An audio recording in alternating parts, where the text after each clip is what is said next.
마가복음 6장 17절부터 29절 말씀 보겠습니다.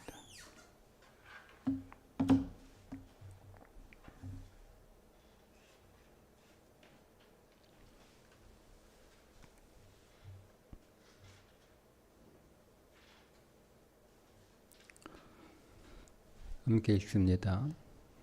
전에 헤롯이 자기가 동생 빌립의 아내 헤로디아에게 장가든 고로 이 여자를 위하여 사람을 보내어 요한을 잡아오게 가두었더니 이는 요한이 헤롯에게 말하되 동생의 아내를 취한 것이 옳지 않다 하였음이라.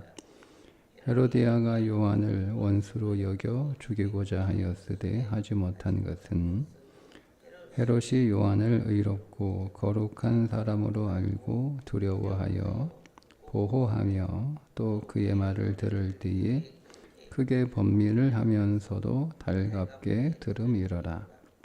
마침 기회가 좋은 날이 왔으니 곧 헤롯이 자기 생일에 대신들과 천부장들과 갈릴리의 귀인들로 더불어 잔치할세. 헤로디아의 딸이 친히 들어와 춤을 추어 헤롯과 그와 함께 앉은 자들을 기쁘게 한지라. 왕이 그 소녀에게 이르되 무엇이든지 네가 원하는 것을 내게 구하라 내가 주리라 하고 또 맹세하기를 무엇이든지 네가 내게 구하면 내 나라의 절반까지라도 주리라 하거늘 그가 나가서 그 어머니에게 말하되 내가 무엇을 구하리이까.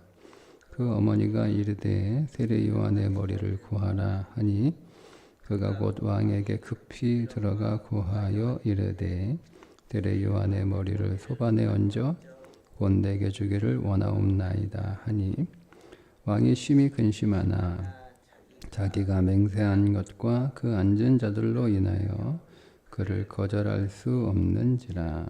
왕이 곧 취병 하나를 보내어 요한의 머리를 가져오라 명하니 그 사람이 나가 옥에서 요한을 목베어 그 머리를 소반에 얹어다가 소녀에게 주니 소녀가 이것을 그 어머니에게 주니라.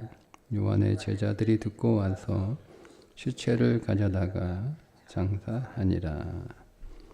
아멘. 제자가 된다는 것은 인생의 목적과 방향이 달라지는 것인데 제자의 삶은 순례 여행자의 삶이다. 그래서 순례 여행에 필요한 것만 갖추고 순례 여행에 불필요한 양식이나 돈이나 여벌, 신발이나 두벌 옷, 배낭 이런 것들은 불필요하다. 순례 여행에 오히려 짐만 되는 것이기 때문에 그것을 가지지 말라 말씀하시면서 제자들에게 실습을 시켜 주시고 순례 여행자의 삶이 세상에서 환영받는 삶은 아니지만 그러나 세상에서 통하는 삶이라는 것을 경험하게 하신 후 이어지는 말씀이 세례 요한의 순교 기사입니다. 헤롯 안티파스와 세례 요한의 대결은 그 앞에 나와 있는 제자들의 순례 여행 체험과 이어지는 맥락으로 보면 제자들은 잠깐 이제 그것을 실습해서 체험을 한 거잖아요. 잠깐 실습은 통할 수 있다. 이렇게 생각할 수 있잖아요. 이것을 읽는 독자들의 입장에서 특별히 로마에 박해받고 있는 그리스도인들의 상황에서 이 마가복음을 읽으면 우리도 잠깐 그런 실습은 할 수 있어 이렇게 생각할 수 있으니까 이것을 전체 인생의 결론으로 놓고 봤을 때 우리는 어떻게 판단할 수 있느냐, 이제 그것은 독자들의 판단의 몫입니다. 로마 박해받고 있는 그리스도인들에게 있어서도 한 사건, 두 인물을 제시하고 그것은 뭐 역사적인 사실이니까 판단하라는 거예요. 판단. 우리도 이것을 읽으면서 판단하면 되는 겁니다. 세례 요한이 전형적인 순례 여행자로 산 사람이죠. 그게 세례 요한의 인생이었습니다. 세례 요한 글자 그대로 세례 요한은 광야에서 메뚜기와 역청을 먹고 양털 옷을 입고 살았던 사람입니다. 그는 배낭도 없었고 양식도 쌓아놓지 않았고, 양식 쌓아놓는 사람이 뭐 메뚜기 먹고 살았겠어요? 전대에 돈도 없고 뭐 여벌의 신발이나 두벌 옷이 있었던 사람은 아니잖아요. 그러니까 전형적으로 순례 여행자로 인생을 살았던 사람입니다. 그에 반하여 거주자로, 영원한 거주자로 살았던 사람의 대표로 헤롯 안티파스가 등장을 하는 거예요. 세례 요한과 헤롯 안티파스의 대결은 뭐 우리가 너무나 잘 알고 있는 내용이지만 다시 한번 간추려서 오늘 말씀에 나와 있는 대로 설명을 하면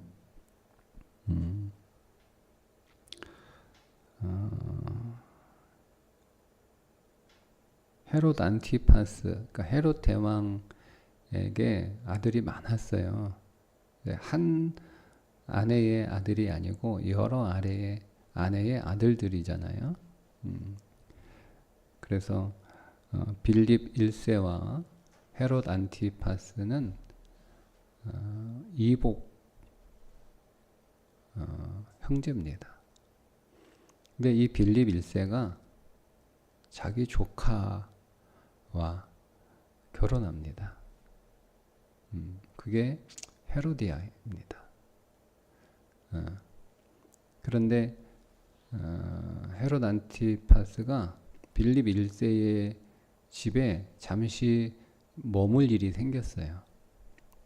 그래서 그 집에 가서 잠시 머물다가 헤로디아하고 눈이 맞았어요. 그래서 헤로디아가 빌립 1세 자기 남편과 이혼하고 자기 남편의 이복형이었던 헤롯 안티파스와 결혼합니다. 이것이 모세 율법에 어긋나는 것이기 때문에 세례 요한이 율법에 위배된 행동을 했다라고 계속 얘기했어요. 계속. 한 번 얘기한 게 아니고요. 계속 얘기했습니다.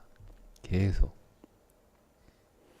근데 그걸 여러분, 그런 소리를 계속 자기들이 모르고 그것을 한 것도 아니고 다 알면서도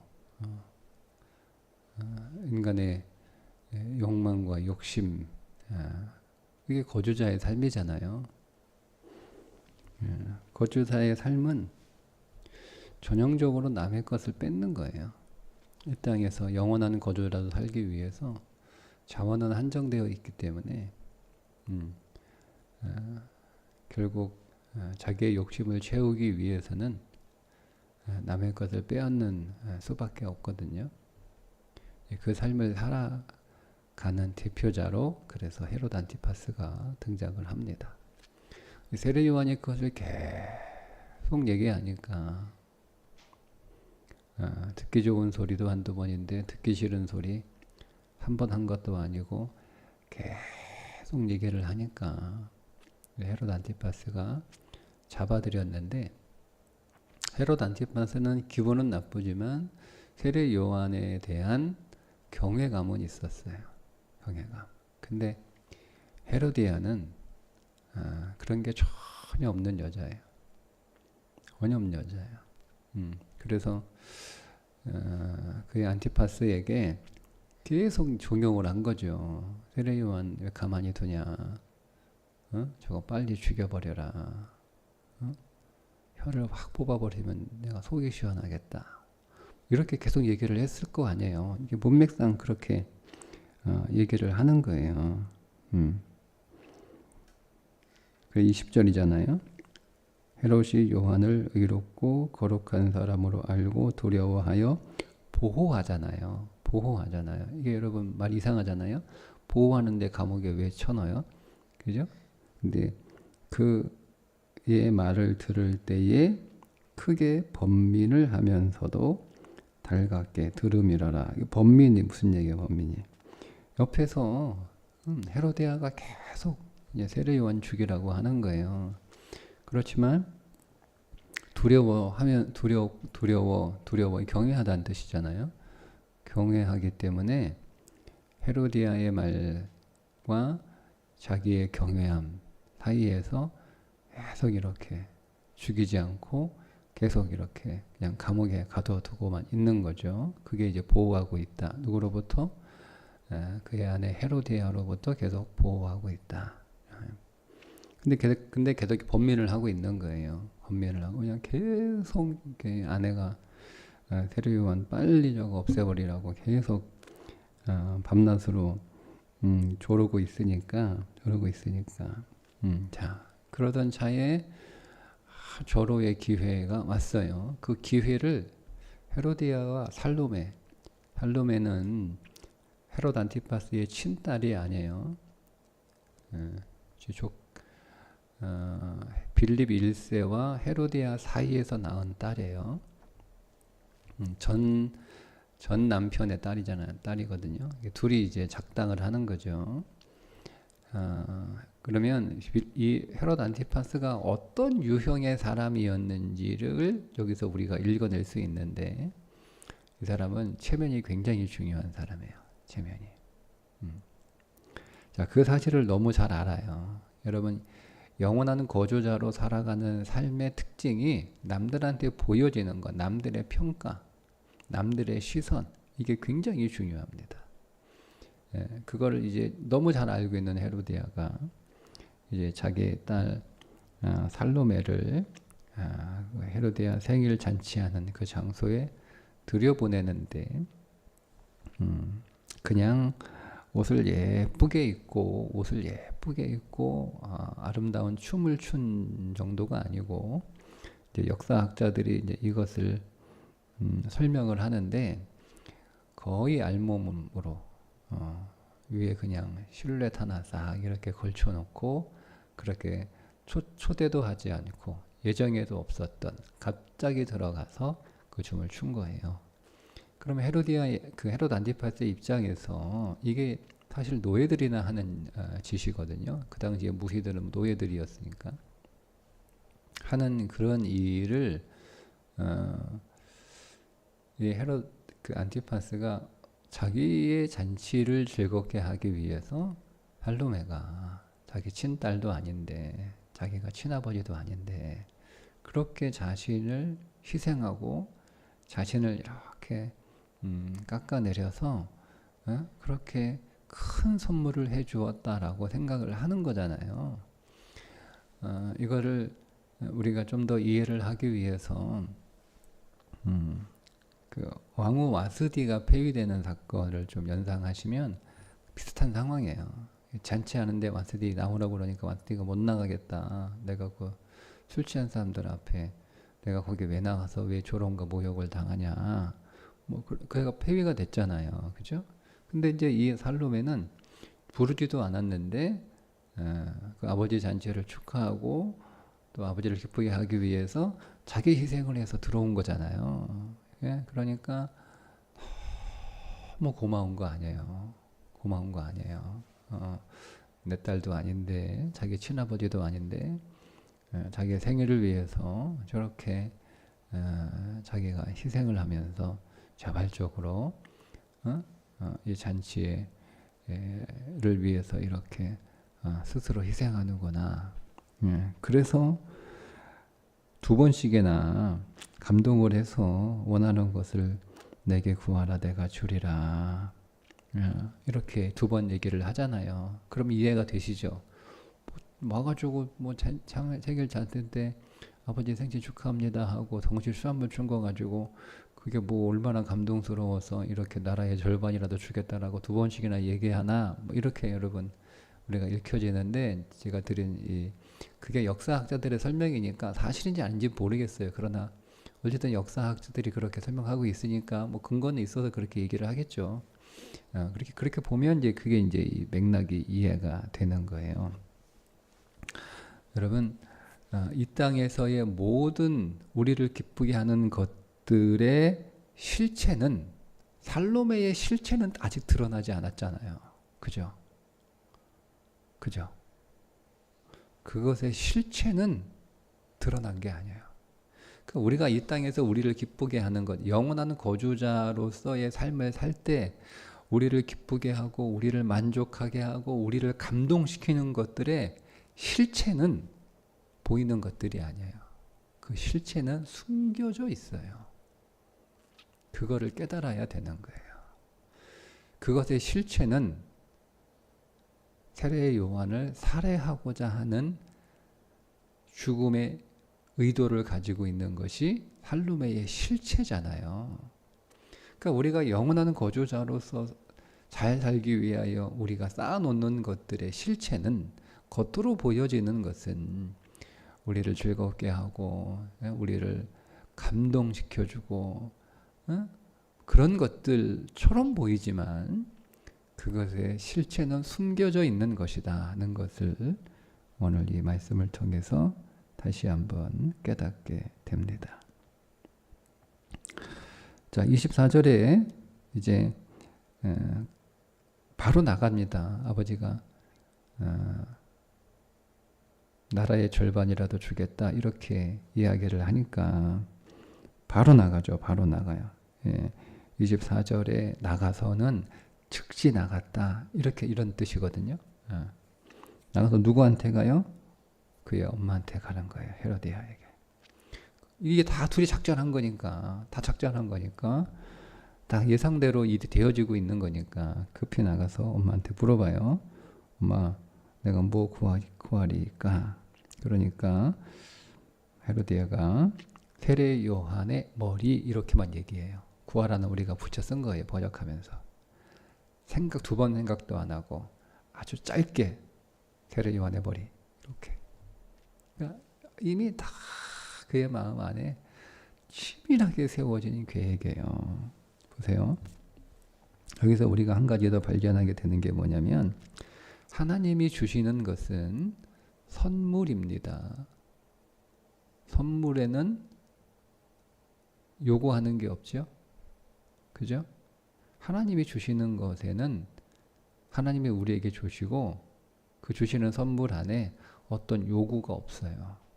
그런데 세상에서 얻은 것들은 반드시 우리에게 요구합니다. 세상에서 얻는 것들은 선물이 없습니다. 반드시 요구합니다. 우리가 이것을 24절에서 다시 한번 발견하게 되는데, 그러면 세상의 것들은 우리에게 뭘 요구하냐? 뭘 요구하죠? 세례 요한의 머리를 요구합니다. 뭘 요구합니까? 믿음을 요구합니다. 세상이 우리에게 믿음을 달라는 건 무슨 이유겠어요?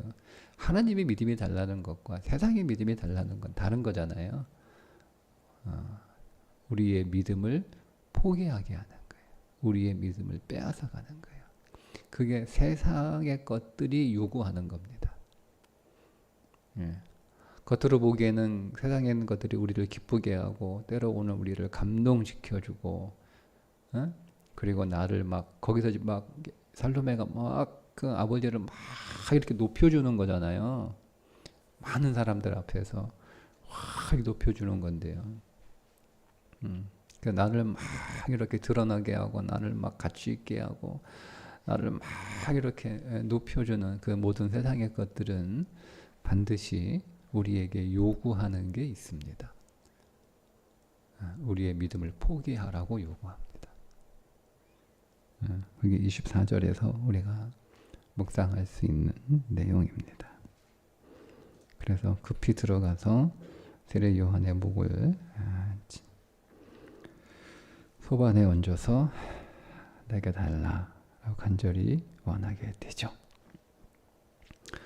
그러니 왕이 근심하잖아요. 말씀드린 것처럼 세례 요한을 경외하면서도 그의 목을 끝까지 지켰거든요. 헤로디아가 계속 세례 요한 그 죽이라고 계속 그렇게 막 바가지 긁고 막 밤낮으로 잔소리해도 계속 지켰잖아요. 그런데 살로메의 말 한마디에 세례 요한의 그것도 목을 베어서 내줄 수밖에 없었던 것은 헤롯 안티파스가 어떤 사람이라는 거 말씀드렸죠? 보세요. 26절. 자기가 맹세한 것과 그 앉은 자들로 인하여 거절할 수 없는지라. 자기 체면이에요. 말을 바꿀 수 없어요. 거기 있는 사람들이 다 들었거든요. 뭐든지 나라의 절반이라도 주겠다라고 다 들었어요. 그러니까 그 말을 지켜야 돼요. 안 지키면 자기 체면이 자기 권위가 자기 명예가 뚝 떨어지는 거예요. 떨어지는 거예요. 그러니까 이 땅에서 거주자로 살아가는 삶은 본질은 딱 하나예요. 남들에게 보여지는 삶을 살 수밖에 없어요. 이 땅에서 그냥 잠시. 모든 사람은요 다 여행자로 살아가요. 다 여행자예요. 다 여행자예요. 그렇지만 그리스도의 제자들은 순례 여행자고 그 밖의 사람들은 인스타에 자기 여행한 거 올려놓기 위한 목적으로 사는 여행자들이에요. 다 보여. 나 여기 가서 이거 먹었어. 이거 봤어. 이 호텔이야. 뭐 이런 거 다 찍어가지고 사람들한테 전형적인 헤롯 안티파스의 삶이. 그러면 그런 삶의 결론은 뭐냐? 결론이 뭐냐? 자, 일단 헤롯 안티파스의 삶, 헤로디아, 살로메, 거기 보이는 사람들의 삶의 결론은 29절입니다. 28절이죠. 29절 둘 다 같은 내용이니까. 자, 그 무리를 소반에 얹어다가 소녀에게 주니 소녀가 이것을 그 어머니에게 주니라. 요한의 제자들이 듣고 와서 시체를 가져다가 장사하니라. 자, 생일이 태어나는 거잖아요. 생일이 잔치로 시작을 해서 뭘로 끝나요? 장례로 끝납니다. 이게 영원한 거주자로 사는 삶의 결론입니다. 그러면 세례 요한의 삶의 결론은 뭐예요? 평가하시죠. 예수님이 어떻게 평가해요? 여자가 낳은 자 중에 얘보다 큰 자가 없다. 그게 세례 요한의 삶입니다.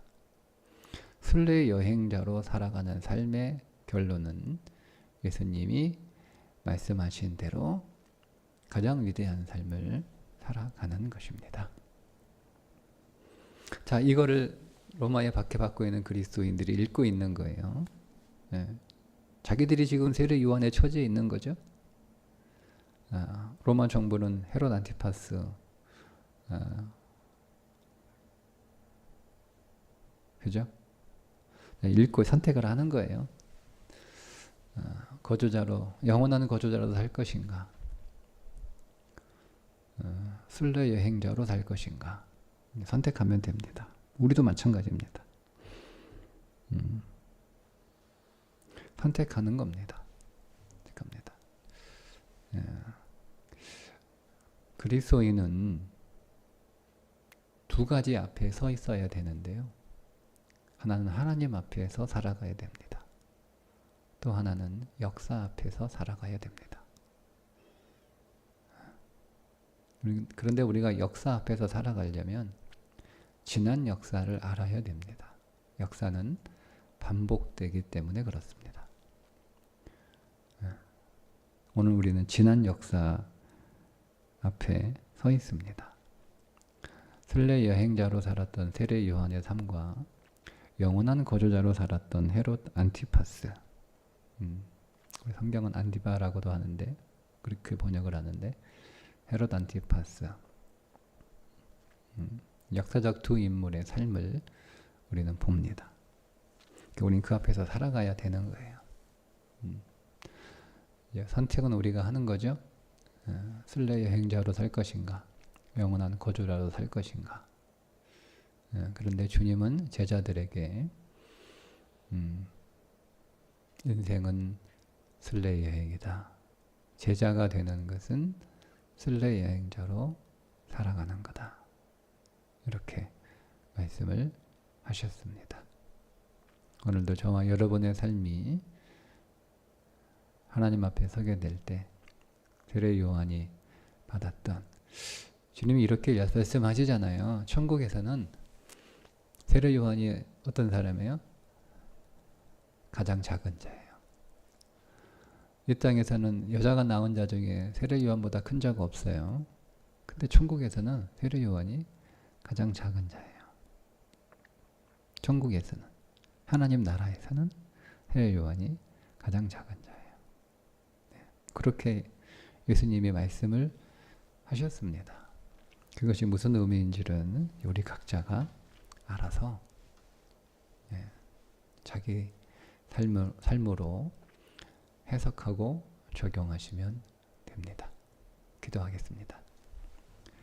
하나님 아버지, 오늘 순례 여행자로 살았던 세례 요한과 영원한 거주자로 살았던 헤롯 안티파스의 삶을 대조하는 말씀을 통해서 무엇이 진짜 능력인가? 누가 가장 잘 산 사람인가?